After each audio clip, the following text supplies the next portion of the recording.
What's up, YouTube? I'm CJ, joined by JT. Hey, what's going on, everybody? So we took a little break, did some studio upgrades, got our crap together here. Yeah, we've been busy. Bitcoin's been on a tear, so we've been busy reallocating and doing some trading. Oh my God, it was like pushing 63,000. It's going to pop, absolutely. All right, so what are we going to talk about tonight, buddy?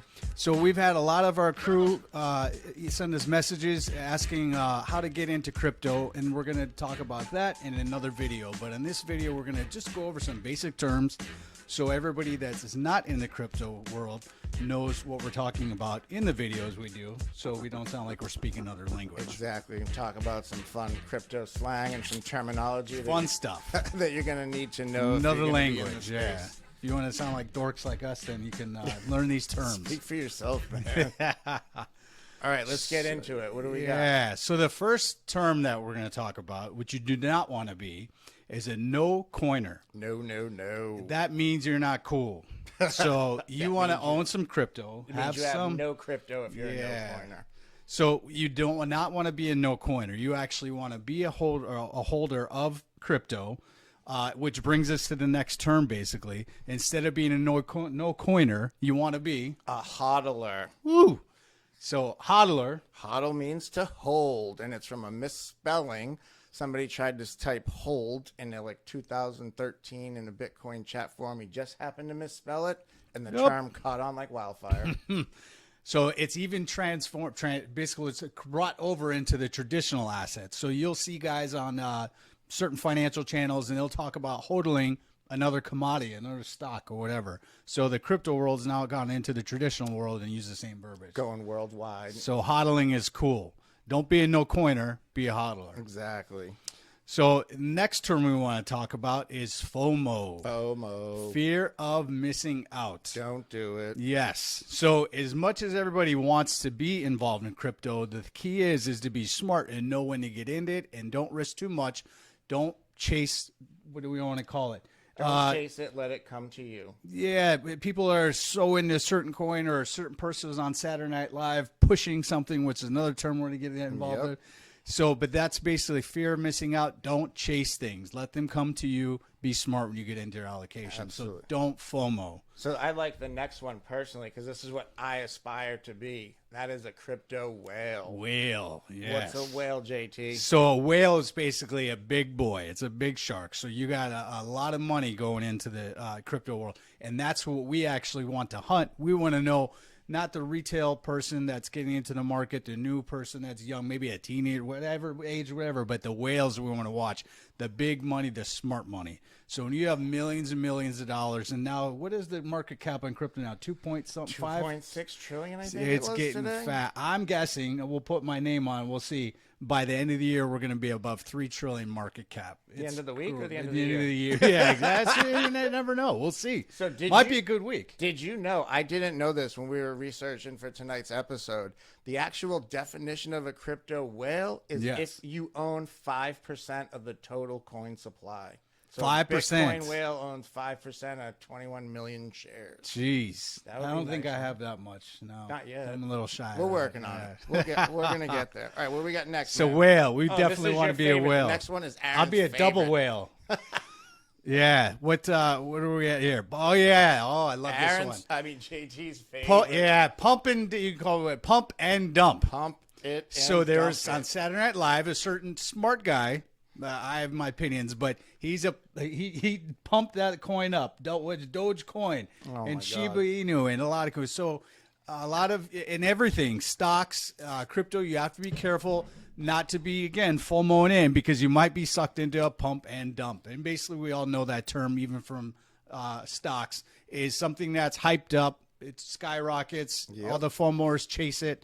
And they buy and spend they pay too high of a price for it, and then it dumps. And the smart money dumps on them and sells. Don't want to be that guy. We don't want pump and dumps. Now, pump and dump in crypto happens a lot with influencers, stuff like YouTube people that have a lot of followers pushing a project or Kardashians start tweeting about it. You don't want to buy that stuff. Yeah, Come you're on. going to notice that if you ever, we never would. You're never going to hear us pumping a coin. We'll talk about its value and where we think good prices to get in and out We'll at. talk about some good projects, but not. Yeah, we're not going to be, oh, this is going, and then give unrealistic expectations. You know what? Another one that the influencers actually do is you'll go on a YouTube channel or something like that, and they'll talk about 3 or 4 solid projects, and they'll sneak this one in that nobody's heard of and tell it how great it is. And yeah, it's done a lot in the space, so you got to watch out for the pump and dump. Yes, crypto's great. You got to be careful. Follow people that know what, everybody in the industry that knows what they're doing, which we're going to help you guide along the way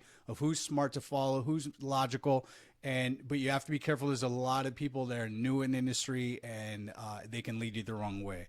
Yep. So you definitely have to. What's the expression? Caveat emptor or whatever. Caveat, buyer beware. Yeah. Okay, so that brings us into the next term, which is a perfect follow-up to the pump and dump, and that is when you get wrecked. Wrecked. Go ahead and tell us that, CJ. So wrecked is when you either buy in too high or you don't sell and it rides all the way down. You basically lose money. Wah, wah, wah. Thanks for playing. You got wrecked. And it does happen a lot. You just have to be careful and research your projects, know what you're doing, pick your entry points, don't FOMO in, don't follow the pump and dumps, and you won't get wrecked. Wrecked, yeah.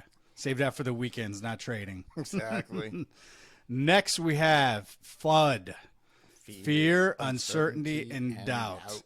So the opposite of hodling or FOMOing is fear, uncertainty, and doubt. That means you're scared to get in something. So you probably got burned from a pump and dump or being wrecked or FOMOing. And so you're not quite sure you get into something. And that's what you got to fight with emotions when it comes to crypto and trading any instrument, is be smart with your entries so you make money involved in the industry, and you're not afraid then to get in when smart people tell you this is something you should be interested in and this is when you should be buying in. Well, and the other facet of the FUD is the mainstream media. All the China crypto bans. Bitcoin isn't green. It's destroying the environment. Mass media is not on your side with this. They are going to lie to you because the powers that be don't want you buying it. They all want to buy it. They want to buy it cheaply. So they create this fear, uncertainty, and doubt in the markets and make people hesitate on buying it, or put out a negative story to make people sell it and drive the price down. Happens all the time. You got to watch out for it. And that's with everything, every financial instrument out there, especially with crypto, because crypto has market moves that take traditional assets 10 years, and crypto will do it in a year. So you have to be able to adjust your gauges really fast. And the media is always going to be leading you the opposite of what you should be doing. So when there's markets in turmoil on the financial channels at night, that's usually when we had weakness in the traditional assets. And then when you hear everybody cheerleading every stock out there, that's when you should be careful. Well, same thing with crypto. When you hear that crypto's going to zero and they had a 50% crash, and it's like, that's nothing to us. It happens all the time. And then it goes right back up, right back up, right back up. Crypto. Yeah, it's like, so the times that everybody is saying bad things about it is most likely the time that you should be not having fun and actually be coughing it up and getting in. And the times that everybody's telling you, oh, crypto's so great, and they're blasted on the media, that's the time you should be lightening your allocation and get some free money, so put some on the sidelines, some dry powder, have to put to work when everybody has fear, uncertainty, and doubt. Buy other people's fear, sell it back to their greed. Exactly. So what do we got next, CJ? Next, we got gas. You got gas, huh? Not tonight. You just said you got gas all the time. What is gas in relation to crypto terminology? Gas, or the gas fee, relates to the network fee that's charged by the Ethereum network to make a transaction. They call them gas fees. Whichever network, whichever crypto network or blockchain you're using, your gas fees are going to be the amount that they charge you to perform a transaction on the network. Pretty simple. Just got a fun name to it, though. Yeah, yep. So another fun name. What do we have? Money. Oh, this one's my moonshot. favorite. Yeah, moonshot. The moonshotter to the moon. Moonshot. Yeah. We So everybody likes the moonshot, and you're going for big gains. Now, some people call it to the moon. It basically is a crypto that's just going up a lot in value. But by definition, By definition, a moonshot is 100 times your money. So you buy $100 worth, you get a moonshot, you now got 10 grand. and that's what's interesting about this space, digital assets, is we've literally watched this market cap go how much every single year, 10xing every couple of years. In November, I was texting 30. Jake, a friend of the channel. Jake, what's up, buddy? What's up, Jake? It was about $650 billion around November 2020, and I was texting him, and I was like, "This is going to be a $1 trillion market cap by Christmas time." And Jesus, what are we? Almost a year later, and 2.46, something like that. No, I think it's a little over 2. Two something. Yeah, over $2 trillion.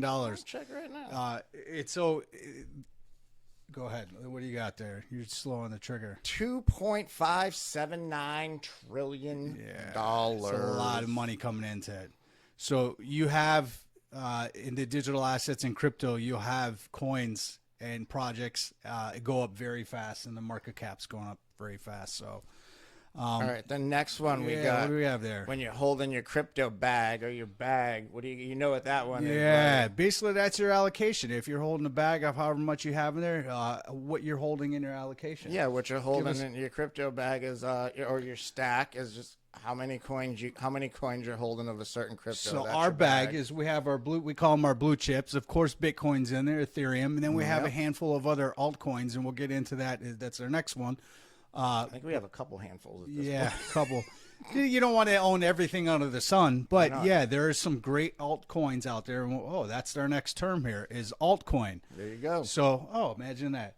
So altcoin basically is anything but Bitcoin. Bitcoin's the granddaddy of them all. It's been here for a long time. Yeah, it was the first one, and then the alternate coins. Alternative. In other words, it's blockchain technology, but there's other projects, there's other platforms like Ethereum is the first altcoin that came out after Bitcoin. One of our favorites is Polkadot as well. Kusama is out there, Cardano. There's a lot of altcoins out there. The list goes. There's and then there's thousands of them little mini coins that are like billion, not billion, the thousandth of a penny or whatever. Yeah, micro cap. So, but altcoins is anything but Bitcoin. The next one is my absolute favorite. The airdrop. The money just rains down from the sky. So an airdrop is when you get a free allocation of tokens. They take your wallet address or any active wallet on whatever network that they're doing, and the project just distributes tokens to wallet holders. So you basically free money. Now, one of the projects that we like, Uniswap, did an airdrop about a year ago. I want to say it was 400 tokens, and Uniswap right now is about $25. So do the math. These can be really, really profitable if you get one from the right project. Yep. And just to keep it simple, because we know a lot about it. You're very knowledgeable about all these because you've been participating in a lot of the airdrops. But it's basically a project to get off the ground. They need funded. The project, there's a white paper, everything is going on the project. When I say project, a way of blockchain technology. And to get it funded, the people that put it together, the founders, will raise capital to put in. And that's why they're willing, because they can now move forward with the project, and they're willing to do the airdrops. Well, they do the airdrop to get tokens or shares of their crypto stock out into the hands of the users, but now you have people that are trading, using it. Those people that got it for free, they're willing to sell it. You match with buyers on the other end of exchange, and now you just created the market rather than releasing a new token and having to wait for people to buy it and get price discovery and all that. This just expedites the process, I guess. Expedites, makes it go faster. If you ain't first, you're last. Yeah, that's right. We don't want to be last. So another one too, and this is this is the basics of the basic reason why crypto is here, and this is blockchain technology.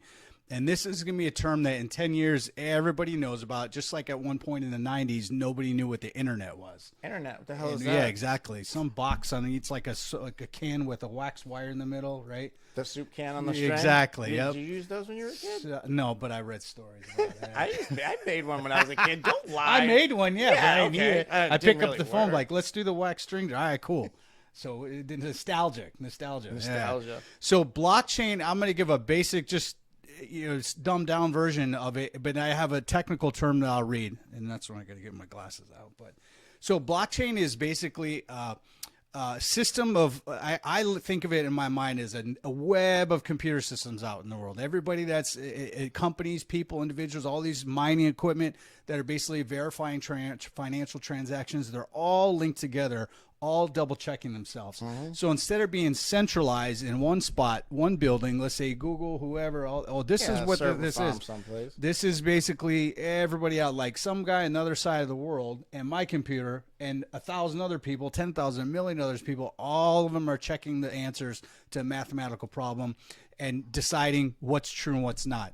So this way, if one person, one company says something wrong, it doesn't matter because the thousands of other are all fact checking each other. So it's distributed ledger technology. It's basically a basic accounting ledger. Think of it in basic terms as a spreadsheet anybody in the world can access and go back and look at the history. You can see transaction from account A to account B, and there'll just be a string of numbers, and you can go back and research that. It's immutable. It's transacted on that distributed ledger, and it is there forever for anybody to look at. And it's not on, like you said, one company's server. Centralized, decentralized, right? And so it's a way to keep things safe. So I'm going to read the technical definition. You're going to get technical now? Yeah, glasses absolutely. On, I got my door glasses on. Get the technical readings. That's right. My Clark Kent glasses. So, all right, right. Assist. Yeah, thank you very much. Wonder Woman.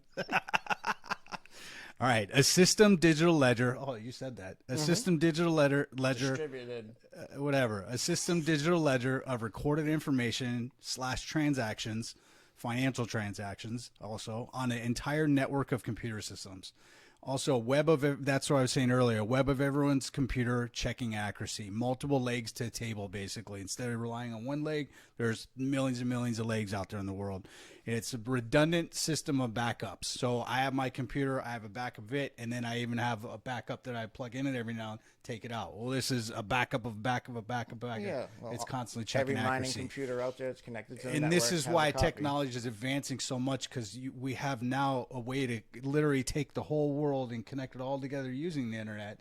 And Web 3.0, that's a whole different subject, basically verifying all these transactions, which is why cryptocurrencies, digital assets, have started, because it's a way to do bank, and that's a whole nother subject we can get to, but it's a way to do banking, non-centralized, decentralized, and a bunch of computer systems out there doing the fact checking, which is mining. Everybody thinks mining some fancy, counterfeits. No, it's not at all. It's just verifying financial transactions. We should write a book, Mining for Dummies. Do they have that, you think? I'm going to look next time I'm in Walmart in the Books for Dummies section. They have Mining for Dummies. Probably somebody would call us. They'd be like, you guys must have wrote that book because we're mining, we're dummies. I know some miners that are real dummies. It's you, Teddy. But I'm talking about you. That's so mean. Sorry, Ted. He did it. All right. So, last one we're going to wrap up with the man, the myth, the legend. Yes. Satoshi Nakamoto. So this is interesting. You could tell us more about him, but basically this is, in other words, who decided what Bitcoin was and how was it created? Satoshi was the creator of Bitcoin. So, but that's where the that's where the questioning is who's Satoshi? Well, nobody knows who he is. Satoshi Nakamoto was the pseudonym he used on his Twitter handle, and he was emailing different people to help him with the project early on. Nobody knows who he is. Right. And so it could be literally a group of people. It could be a government entity. It could be a bunch of smart engineers that just don't want to know their existence to be known. But there's interesting stories about it, though, and this is just some fun stuff. So I'm going to read it here. There was a reporter, I think it was a 2011 there, or 2012, something like that, they were asking. And the reporter found a gentleman. It was a Japanese-American, who Satoshi supposedly is. And this gentleman in the interview says, I am no longer involved in that. Speaking of Bitcoin, I am no longer involved in that, and I cannot discuss it. It's been turned over to other people. They are in charge of it now. I no longer have any connection. And then later on down the road, he said that he was misspeaking. He thought it was about his work that he did with a military contractor. Yeah, he was a computer engineer, and his name was Dorian Nakamoto, I believe. But yes. I think maybe his middle name was Satoshi. But the funny connection with this guy was one of the guys that worked on the initial project with the real Satoshi, who was a contributor to the Bitcoin project early on. I think his name was Hal Finney, I believe. Anyways, this guy that they found, the Dorian Nakamoto guy, lived like 3 blocks from him, and he was a computer engineer. Yeah. So just multiple pieces fit in. It was a Yeah. crazy coincidence. This guy had nothing to do with it. You know, he's just a regular guy. But the real Satoshi Nakamoto, he holds, or in that original wallet from when they tested the network, there's about 1 million Bitcoin in there that have never moved. So from just say day one. the price right now is roughly 62,000. Add what is that? 6 9 zeros to that. I have no idea. It's like how many more money than bajillions I of can dollars calculate. that is. Some trillion, not a trillion, but yeah. 620 billion. But yeah, something I think that is crazy, something like that. Yeah. Yeah, probably. So No, the total, I 62 don't know, billion? 62 No. billion because the It's a total lot of market cap is billions. 1.1, I think, of Bitcoin. I'd be happy 1.1. with 1 billion. Yeah, Forget about right, 60 exactly. something. No, I'm sorry, 1.1 trillion. I meant to say. Yeah. So he's got to have 62 billion. It's a lot of money. That's a lot of money. So that he's got on that. but it's just an interesting story because literally 2009, which is not that long ago, it was 12 years ago or whatever, Bitcoin wasn't even around, and now look at what it's become. Where literally you have other governments adapting as a national world currency. Yep. It's going to be a world reserve for 40 and stuff. I said that. I think it'll be a world reserve. Yeah. I don't think it should be a currency. And then you like have gold. it's becoming now the market cap is 2.5 trillion or whatever. This is here to stay, and it's amazing how many names are behind it. Politicians are behind it. Central banks are behind it. Every country's introducing their own digital asset that's based off of blockchain technology. So, and it's all because a team of people or some smart dude, guy, girl, whoever came together and created this and used blockchain technology combined with financial transactions. And now here we are with crypto. All right, so the last one we're gonna wrap up, guys. No, jeez. I suffer from Oh, this personally. he's bad. OCD. Yeah. Or obsessive crypto disorder. I'm going to read you the He's- definition on this because I didn't know this existed till earlier. Refers to a desire to absorb every bit of information about cryptocurrency. And throw it up on everybody. It is a non-life-threatening disease that is caused by cryptocurrency hype. System includes constant talking, check, reading, check, listening to info regarding crypto, gosh. check, and is usually accompanied by purchasing Bitcoin or altcoins. Check. All check. Yeah, there's nowhere we can go. There's a motor mouth. It never stops. Always listening about crypto or talking about crypto. You're the definition of it. In fact, we should make a costume for you for Halloween. I You're the think crypto. I do suffer from it. Jeez, Anyways, definitely. guys, that's tonight's video. Like and subscribe. Yes, Button that's down what we're going below. to say. We'd love for you to like and subscribe. The button down below. I think we'll have one on our video here. Tell us if you like it or not. The reason we want to know what information you want. We want to provide you guys the information. So we had some requests about basic information of defining all the things we talk about, and that's what we put this together. And we need your feedback to tell us what you like. So if you liked it, please put a like. Subscribe, of course, if you want to learn what the heck we're doing. Yeah, give us what some you're comments down below. We're going to read them. If you guys want to hear something, shoot us an email, joinccg.com, and you can get a hold Let of us us. know, yeah. All of our social media stuff is going to be down the bottom there. So thank you, everybody. Have a good one. Let's got some music for on the way out. You got Kick some- it out? Yeah, There let's we go. see what kind of jams you got over there. This one. Good night, guys.